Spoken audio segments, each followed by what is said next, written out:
I never thought I'd experience fear like that in my entire life. My name is Caleb Rowan, and I've been a police officer in the tiny town of Hollow Creek, Wisconsin for 6 years now. Hollow Creek isn't exactly on the map.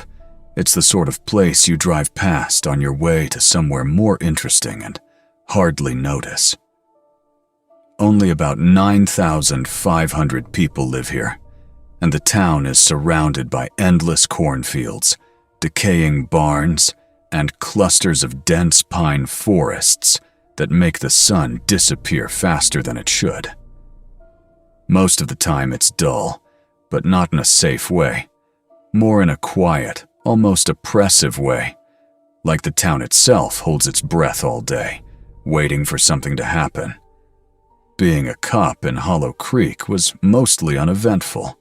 Fights in the bars, drunk drivers on Saturday nights, and the occasional break-in at an abandoned farmhouse. Nothing extraordinary. But even in a town this quiet, there are cases that seep under your skin. Cases that stick. And the one I'm about to tell you still haunts me every time I close my eyes. It started one gray, drizzling Thursday in early spring.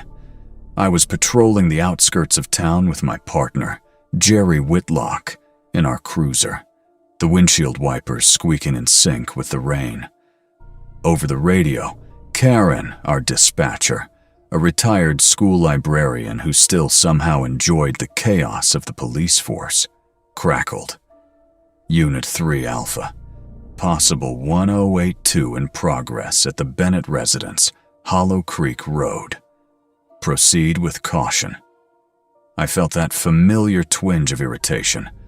1082 meant burglary. But in Hollow Creek, it was almost always something minor. A raccoon in the attic, teenagers sneaking around, or an old woman mistaking shadows for intruders. Still, protocol was protocol. The Bennett house sat at the end of a long, cracked asphalt road, flanked by cornfields that swayed in the gray wind like restless ghosts. Evelyn Bennett lived alone in a weathered farmhouse her husband had built decades ago. She was around 70, frail, with a reputation for being eccentric, or in town parlance, crazy. She had called the police more times than I could count for everything from lights moving across the field to intruders in the attic. Every visit ended the same way. A thorough sweep, no intruders, and an awkward, apologetic smile from Evelyn as she thanked us for indulging her fears. Jerry and I arrived at the house, sirens off, lights flashing faintly through the rain. Evelyn was on the porch, hunched, trembling, her gray shawl clinging to her thin frame. I froze for a moment. Something was off. She wasn't just nervous this time. Her entire presence radiated exhaustion, terror, and something else I couldn't name. "Officer Rowan." "Jerry," she said in a flat, monotone voice that made my skin crawl. "It's inside. It's hiding. You can't see it yet, but it's watching." I exchanged a glance with Jerry. Usually, Evelyn's calls were laughable. Now, I didn't know what to think. I followed her inside, gun drawn. The first floor looked like it had been overtaken by chaos. Dust coated everything. Dishes piled in the sink. A Bible and a rosary lay haphazardly on a cluttered coffee table. The living room smelled faintly of damp and decay. Evelyn's bed upstairs had been stripped, sheets thrown on the floor, as if someone, or something, had been dragged through it. Then we saw it. All the mirrors in the house shattered. Every reflective surface was gone, jagged shards of glass littering the floors. Closet doors were nailed shut. One on the first floor had a massive hole in the center, splintered wood surrounding it. Jerry picked up a double-barreled shotgun leaning in the corner. It had belonged to her late husband. 2 spent shells were still in the chamber. "Fired recently," he muttered, shaking his head.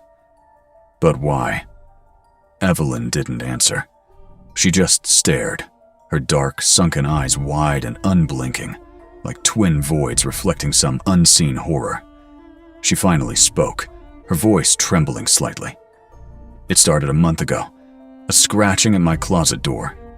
Slow, deliberate, too high for a mouse. At first I thought it was nothing, but it kept coming. Every night. Always at night. She paused, gathering herself. Then, the voice. It sounded like my husband, Bill. He's been dead 3 years. He called me, told me to open the door, said God was taking me to him. I thought I was dreaming. I wanted to believe it was a dream. I swallowed hard. Jerry shifted uncomfortably beside me. Then it changed, she continued, tears welling in her eyes. It wasn't Bill. Not really. The voice. It twisted. Angry, obscene, violent. Every night it came. I had to lock the closets, nail them shut. I even fired his shotgun through the doors. And it laughed at me. I felt my chest tighten. This wasn't normal. Not in the smallest town, not anywhere. She started sobbing, broken. Jerry and I guided her to the couch, one on each side, trying to calm her. The rational part of me wanted to dismiss it as old age, dementia, or exhaustion. But deep down, I knew this was something else, something I couldn't explain. After a while, she continued. And 3 days ago, it never stopped. Day or night. It watches, waits. It's coming for me. I'm not safe. Not anywhere. I wanted to argue, to offer logical solutions, but logic wouldn't touch this. It was pure fear, living and breathing in that room. We decided to take her out of the house, at least temporarily. A cheap motel room in town, away from the farm, away from whatever evil had rooted itself in her home. She clung to us, grateful, yet terrified. You'll get rid of it? She whispered. We'll do everything we can, Jerry assured her. But I didn't fully believe it. Driving away from the Bennett house, the rain blurring the road, and the lights of Hollow Creek fading behind us, I felt something deep in my chest, a mix of dread and helplessness. I'd seen fear before, but this was primal. Something in that house was not human, and it wasn't done with Evelyn Bennett. The next morning, I called her children. The phone went unanswered. I left messages, each more urgent than the last. Nothing.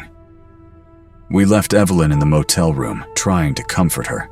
Her gratitude was a fragile thing, and I knew the moment she closed her eyes, the nightmares would continue. As Jerry and I drove back to the station, the town waking to another gray morning, I couldn't shake the image of her eyes. The blank, hollow stare of someone who had stared death in the face and seen something far worse. That was 7 years ago, and despite everything, it wasn't over. Even now, when I think of Hollow Creek Road, I can feel it watching, waiting. And I know one day, it will reach out again. The motel room smelled faintly of bleach and despair. I sat in the cracked vinyl chair across from Evelyn, watching her shiver under the thin blanket, her frail body curled, as if she could fold in on herself and disappear. I tried to reassure her, soft words, promises that didn't feel real, but she didn't believe any of it. Her eyes darted constantly toward the door, toward the window, toward corners where shadows seemed to pool unnaturally. Every slight sound, a truck on the highway, the distant barking of a dog, made her flinch. I knew we had underestimated the situation at the Bennett house. This wasn't just an old woman with paranoia. Something lived there. Something ancient and patient. And it had attached itself to Evelyn like a parasite. Jerry was pacing near the motel window, muttering under his breath. "Caleb, I don't like this. Something's off. Really off. And it's not just her imagination. Did you see the mirrors? Every single one shattered. She didn't do that herself. I rubbed my eyes, feeling the exhaustion of a night that had stretched into a week's worth of tension. I saw it. I know. But we can't just... What? Burn the house down? There has to be a rational explanation. Jerry gave me a look that I couldn't meet. He didn't believe it either. He wanted rational explanations, scientific certainty. But deep down, I knew some things couldn't be explained.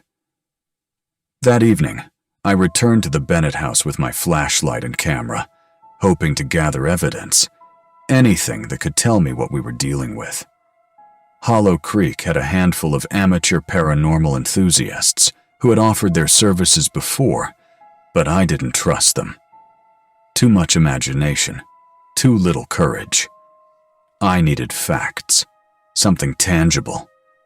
The house greeted me with silence, absolute, suffocating silence. The wind whispered through the cornfields outside, carrying the faint scent of damp earth and decay. As I stepped onto the porch, the boards groaned under my boots. Inside, the air was colder than the outside, heavy with a smell I couldn't identify. Part mildew, part something metallic, something almost like blood. I moved through the living room, shining my flashlight over the splintered closet doors, the shattered mirrors. I recorded everything, careful not to make noise. Then I noticed it. Small scratches on the walls, high up near the ceiling, scratches that weren't there before. They were deliberate, too precise for an animal, too jagged for a tool. And then the whisper came. Soft, almost imperceptible. "Caleb." I froze. My heart slammed against my ribs. I spun, flashlight sweeping over the room. Nothing. Just the remnants of shattered glass, the overturned furniture, the eerie emptiness. "Who's there?" I called, my voice betraying the fear I tried to suppress. Silence. I moved cautiously toward the staircase. The second floor loomed above me like a dark maw. The whisper came again, this time from somewhere above, but indistinct, distant. Not human. Not fully human. "Go away," I muttered, trying to convince myself I wasn't imagining it. I reached the hallway. Bedroom doors were still nailed shut. The closet, the one where Evelyn had said the entity began, stood like a gaping wound in the wall. The wood was blackened around the edges, as if scorched. I noticed something more, a faint pattern etched into the wood, a symbol I didn't recognize, jagged and chaotic, almost alive. My skin crawled. I stepped closer. The air thickened, pressing against my chest, making it hard to breathe. And then I heard it clearly. "Open me!" I stumbled back, nearly dropping my flashlight. My rational mind screamed, "This isn't real! It can't be real!" But something primal, something older than Hollow Creek itself, had entered the room. The sound wasn't coming from a person. It was inside the walls, inside the house, inside the air itself. A voice that didn't belong to this world. I backed out of the house and called Jerry immediately. "Get over here, now! Bring everything! The cameras, the shotgun, the whole kit! Something's alive here!" He arrived an hour later, drenched from the rain, eyes wide with apprehension. Together, we entered cautiously, moving as a team this time. My flashlight illuminated the hallway, our shadows stretching long and grotesque on the walls. We reached the closet. Jerry took the shotgun and fired a round into it, once, twice. The sound reverberated, and for a moment, silence. Then, laughter. Low, guttural, impossible. The kind of laughter that sinks into your bones, makes your blood run cold. "What the hell?" Jerry whispered. His voice cracked. I pressed the camera against the wood, zooming in on the symbols. They seemed to writhe under the lens, tiny tendrils moving as if alive. I felt nauseous. I had seen a lot in my life. Crime scenes, accidents, human evil. But this was something else entirely. We spent hours that night, documenting, recording, taking notes, trying to rationalize. But rationality failed at the Bennett house. Every creak, every whisper, every shadow made our skin crawl. The house wasn't just haunted, it was sentient. It knew we were there. It watched, and it waited. I didn't sleep that night. I drove back to the motel, keeping the windows closed against the wind. Evelyn was awake, staring at the corner of the room. "They followed you," she said softly. "What?" I asked. "They always follow. They watch. You can't see them until it's too late. But they're there, in the shadows." I wanted to argue. I wanted to tell her it was just the house settling, the wind, something mundane. But I couldn't. Deep down, I knew she was telling the truth. Over the next few days, the town started noticing unusual activity. Lights flickering in abandoned houses, pets disappearing, faint screams in the distance that nobody could locate. Hollow Creek's small population whispered of evil returning after decades of silence. And I began to notice something else. Strange markings appearing on the walls of other houses. Subtle scratches that no one could explain. One night, I returned to the Bennett house alone. I had to understand it, to see it with my own eyes. The house was darker than I remembered, oppressive, almost liquid in its darkness. The whispers were louder this time, forming words I couldn't understand, but the tone was unmistakable. Hunger, malice, waiting. As I stood in the living room, flashlight trembling in my hand, the temperature dropped suddenly. My breath turned to mist. Then I saw it. Shadows moving against the walls, independent of any light source, forming shapes that shouldn't exist. Tentacles of darkness, reaching, stretching toward me, dissolving when I tried to focus on them. I tried to run, but the air thickened, slowed me. I stumbled into the hallway, saw the stairwell, and froze. On the stairs, a figure stood, half shrouded in shadow, indistinct, but undeniably humanoid. I raised my gun. The figure tilted its head, and I heard a voice. My own voice, calling my name. "Caleb." I dropped to my knees. Every instinct screamed to flee, but I couldn't move. The figure dissipated like smoke, leaving behind the faint scent of damp soil and iron. My vision blurred, chest burning, mind reeling. I staggered out of the house as dawn broke, exhausted and trembling. When I returned to the motel, Evelyn was gone. The room was empty, the bed made neatly as if she had never slept there. On the nightstand, a note in her shaky handwriting. I went back. They promised me release. I couldn't stay. I stared at it for a long time, my stomach knotting. Hollow Creek had swallowed her. And whatever lived in the Bennett house was patient. Waiting. Watching. I understood something in that moment. This was no ordinary haunting. This was the beginning of something far larger. Something that could not be contained by our small town or our fragile minds. I spent the next week trying to trace her steps, following leads, questioning neighbors. But she had vanished without a trace. Not a footprint, not a witness. Only whispers in the wind, shadows in the corner of every room I entered. Hollow Creek felt alive in a way it never had before, as if the town itself had been infected by the presence in that house. I didn't sleep for days. I began to notice things in my own home. Scratches on my walls, faint cold drafts, fleeting shadows in the corner of my eyes. It followed me. The entity, whatever it was, had left the Bennett house and found me. Found Hollow Creek. And I knew, without a doubt, that this was only the beginning. Hollow Creek was changing. I could feel it in the air, thick and cloying, as if the town itself had grown a pulse, a heartbeat I could sense in the back of my skull.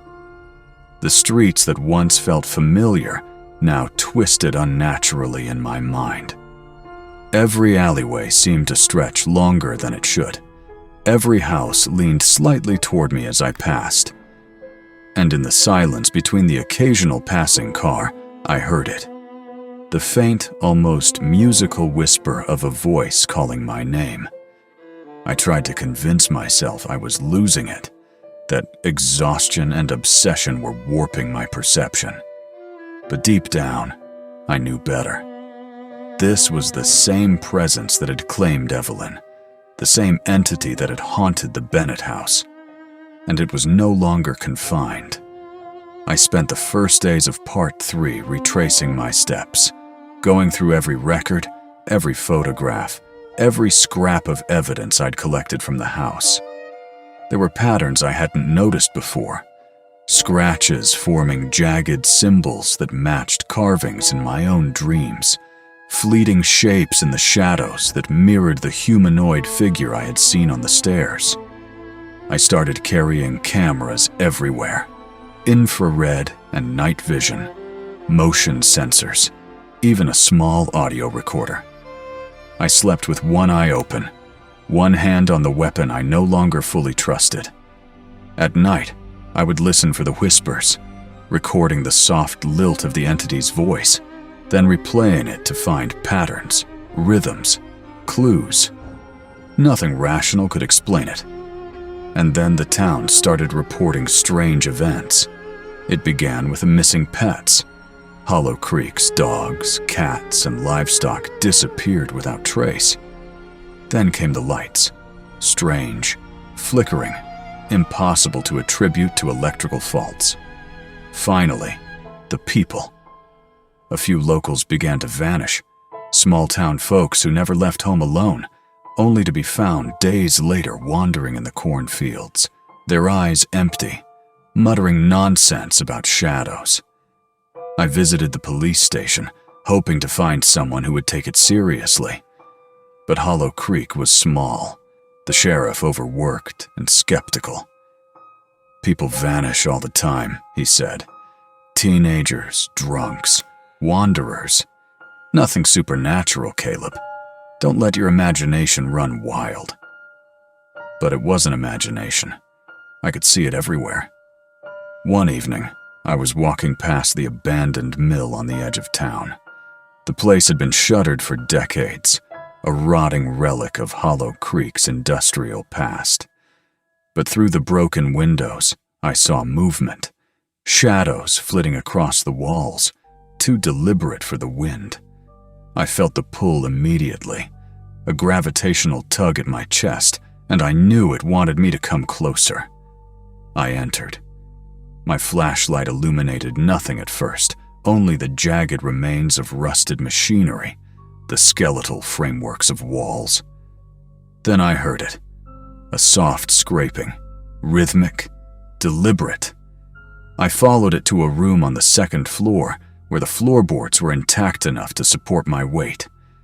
And there it was, a pattern etched across the walls, carved deep into the wood like the marks of a clawed hand, but impossibly precise, forming a language I could not read. I leaned closer, camera ready. The air was cold, unnaturally so, and I felt a pressure at my back, like the room itself was watching. Then I saw the figure, or rather, it saw me. It was crouched in a corner, featureless, black as void, and the shadows around it seemed to ripple like water. I froze. It tilted its head, slowly, in a way that felt calculated. "Caleb." I couldn't breathe. My chest tightened. The air seemed to congeal around me. The entity didn't move toward me physically, but its presence alone was suffocating. I stumbled back, nearly tripping over the debris. When I turned, it had vanished. The room was empty, silent except for the wind moaning through the broken windows. After that night, I became obsessed. I couldn't stay in Hollow Creek alone, couldn't leave it unmonitored. I bought every possible piece of surveillance equipment, setting it up at key locations around the Bennett house, the abandoned mill, and the cornfields. I wanted to capture it, understand it, prove it existed before it could take more. Sleep became a memory. Every night I watched the monitors, staring at the empty fields, the abandoned streets. And every night I caught glimpses, shadows moving where they shouldn't, figures appearing and disappearing in the periphery of the cameras, soft whispers that seemed to come from inside the speakers themselves. One night, as I reviewed footage from the Bennett house, I froze. There was a figure in the hallway, not moving, not blinking, just standing, featureless, the same humanoid shadow I had seen on the stairs. But then it shifted, just slightly, and the camera's infrared light reflected off something. Eyes? Or the illusion of eyes? The figure leaned forward as if inspecting the camera. I couldn't move. My fingers shook. Then suddenly, it vanished. I felt it then, the undeniable certainty that it was aware of me, that it had known all along. And Evelyn, she hadn't vanished by choice. She had been taken, consumed, folded into the entity's being. I could feel the echo of her terror, the way her essence clung to the house, to the shadows, a faint whisper that always ended with one word: help. I knew I was next. I started leaving notes, maps, everything I had gathered in case I disappeared. I documented every sound, every anomaly, every shadow. Friends and family in other states called, concerned about my absence, my paranoia. I told them I was working on a project, an investigation into old town histories. But even that was half-truth. I didn't want anyone to know the truth. Hollow Creek wasn't a secret that could survive exposure. And then came the voices. Not one, but many. Whispering from the monitors, from the corners of my room, from the very walls. I could hear their fear, their hunger, their promise of something terrible if I stepped out of line. Sometimes they mimicked me, my own voice speaking my deepest fears back to me. I stopped leaving the house. I barricaded myself inside, lights on, cameras running constantly. I slept in short bursts, never fully letting my mind rest. And yet, the entity came closer. I could feel it when I passed a mirror or a window, a reflection that wasn't mine, moving independently. Shadows that stretched toward me, lingering. It was watching, learning, waiting. One morning, I found a note slipped under my door. It wasn't written by anyone I knew. The handwriting was jagged, almost alive. It read, "You cannot run. We are all around you. Hollow Creek is ours. You will join her soon." I tore the paper into pieces and burned them, but the feeling remained. The town itself had become a vessel. Every shadow, every whisper, every flicker of light carried the entity's presence. I realized then that the Bennett house was only the beginning. Hollow Creek itself had become an extension of the entity. Every person, every street, every building, a part of its growing consciousness. And if I didn't act, I would vanish like Evelyn. I needed to confront it, to understand it, to fight it. But how do you fight something that isn't physical, that can crawl into your mind, bend reality, twist your perception? I left my cameras running and went back to the Bennett house, alone this time. My body trembled, but something had to be done. The house was silent, empty, yet I felt a pulse, a heartbeat that wasn't mine. Shadows stretched along the walls, reaching, twisting. The air smelled of iron and wet soil. I heard footsteps above me, slow, deliberate, impossible. The second floor beckoned. I climbed, each step a battle against the weight pressing on me. At the top, the room was empty. The closet yawned like a wound. The air shimmered with a heatless haze. And then, I saw her. Evelyn. Or what was left of her. Her body was limp, features distorted, eyes hollow. But she moved toward me, reaching, whispering my name in that broken voice. "I'm here," she said. Or perhaps the entity was speaking through her. I knew, in that moment, that there was no turning back. Hollow Creek had claimed her. Hollow Creek had claimed me. And yet, something, fear, hope, defiance, forced me to act. I stepped toward her, toward the darkness, and the shadows shifted, reacting, alive, watching, calculating. I realized the fight was no longer against a single house or figure. The fight was against Hollow Creek itself, and whatever ancient, patient consciousness had awoken within it. The air in Hollow Creek was no longer air. It had weight, density, a presence that pressed against my chest and crawled along my spine. Every breath tasted metallic, acrid, as though the town itself had been infused with some living, malevolent consciousness. I hadn't slept properly in days. I barely ate. I didn't want to leave my surveillance equipment. I couldn't risk losing sight of anything. And yet I knew the time had come. The Bennett house, the abandoned mill, the streets, the alleys, they were all conduits now. The entity had extended itself into every inch of the town. I could feel it watching from every window, lurking in every shadow. And it was calling me. Not just Evelyn's echo, not just the whispers in my own voice, but a direct pull toward the center of its power. I took the longest, quietest route through Hollow Creek, my boots silent on the cracked asphalt. The town looked normal at first glance, but nothing about it was normal anymore. Shadows moved against the flow of light. Street lights blinked in unnatural patterns, almost like Morse code, sending warnings I couldn't decipher. The air vibrated faintly, like the hum of an enormous creature beneath the surface. The Bennett house rose ahead of me, blackened and hollow, yet impossibly alive. I stepped onto the porch, feeling a tremor beneath my feet. The door opened before I could touch it, as if inviting me in. And I realized that nothing in this town was happening by chance anymore. Hollow Creek itself had become a trap. Inside, the house was transformed. The walls pulsed, breathing like lungs, shadows writhing across the floors. The staircase to the second floor groaned in protest as I ascended, each step amplifying my heartbeat.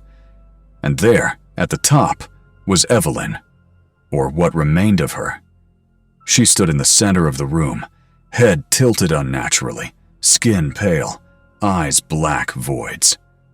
Caleb, her voice, or the entity's, resonated in my mind, not in the air. "You've come.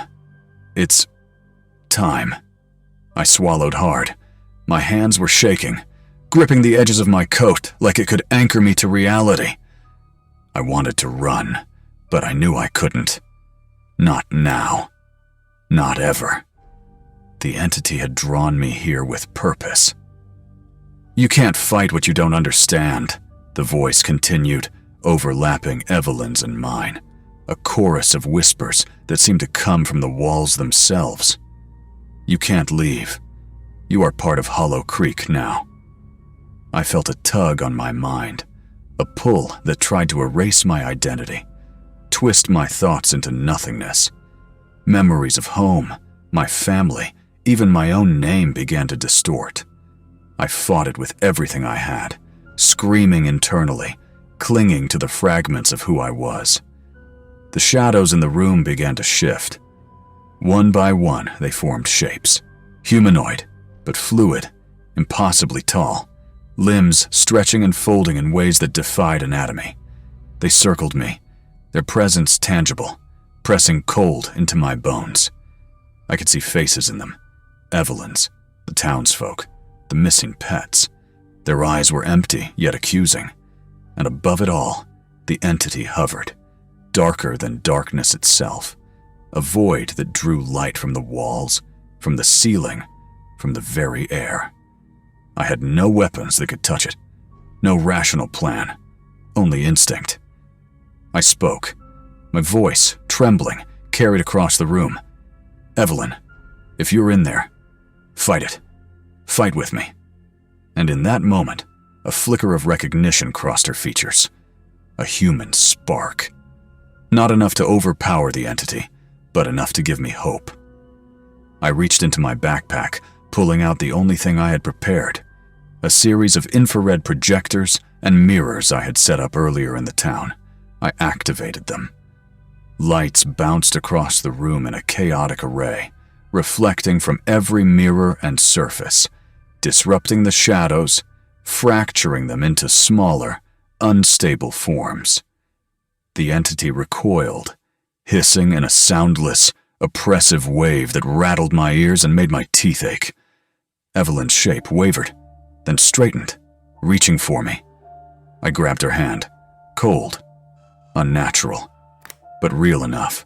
Her voice, muffled, whispered, "Caleb, don't let it take you." The shadows surged, more aggressive now, twisting into impossible angles, pushing us toward the center of the room. I could feel the entity probing my mind, testing my fear, my resolve. It wanted me to panic, to break. I focused on one thought: survival. And the only way to survive was to move into its heart. I stepped forward. The air thickened, almost liquid now, each step a battle against the weight pressing on my chest. The walls melted into shadows, the floor beneath us like soft black silk that threatened to swallow me. Evelyn stumbled, and I caught her, feeling the pull of her weight and the entity's drag in unison. Finally, we reached the epicenter of the entity's presence, the room's original heart. The floorboards warped into a spiraling void of darkness. From it rose a form, incomprehensible, but humanoid. Eyes where there should be none, limbs bending in impossible geometries. It opened its mouth, revealing an endless void, and I understood. It fed on fear, on memory, on the essence of the living. It had consumed Hollow Creek over decades, growing stronger with every soul it claimed. I couldn't fight it with strength or weapons, only with resolve, with clarity. I focused on every memory of light, of life, of sound before Hollow Creek became this nightmare. My mother's voice, my first truck ride across the country, Evelyn laughing, the warmth of the sun on a summer day, all the fragments of reality I could cling to. The entity shrieked in a sensation I could feel rather than hear, a psychic assault that sought to erase every memory I held. I held tighter to Evelyn's hand, whispering to her, "We're not going to let it win. Not today." Then I acted. I activated the remaining projectors, each throwing intense bursts of infrared light into the swirling darkness. The shadows fractured, writhing violently, as if burning from within. The void of the entity shuddered. Evelyn's essence surged outward, human again, pushing back against the consuming darkness. For a moment, Hollow Creek itself seemed to scream. Walls cracked, windows shattered, streets outside trembled. The entity was not invincible. It could be fought with light, with connection, with the fragments of humanity it sought to destroy. I pressed the advantage, moving through the center of the room, pushing light into the void with every fiber of my being. Evelyn followed, her voice strengthening. "Caleb, keep going." And then, as suddenly as it had grown, the darkness recoiled. The shadows collapsed inward, spiraling into the void, the entity shrieking as if wounded. With one final, desperate surge, I activated every device at once. Light exploded across the room, into every corner, every shadow. The entity screamed, a soundless, suffocating scream that echoed in my mind, and then it was gone. Silence. Hollow Creek was quiet again. The shadows retreated, the air lost its oppressive weight, and the town felt normal. But the memory of it remained, embedded in the corners of every street, every building, every whisper of wind. Evelyn and I collapsed, exhausted, holding each other. She was human again, whole. But the town would never forget, and neither would we. Hollow Creek had survived, barely, and the entity, though defeated, left traces in every shadow, every creak of wood, every flicker of light. It was patient, waiting. I left Hollow Creek the next day, cameras and equipment in tow, documenting everything. I had proof, yes, but more importantly, I had survival. And a warning. Small towns are not always simple, quiet places. Some houses, some streets, some shadows hold ancient memories, patient and hungry. I don't know if I'll ever return. Hollow Creek is too alive now, too aware. But I know one thing. If it calls again, I will answer. And next time, I won't be alone.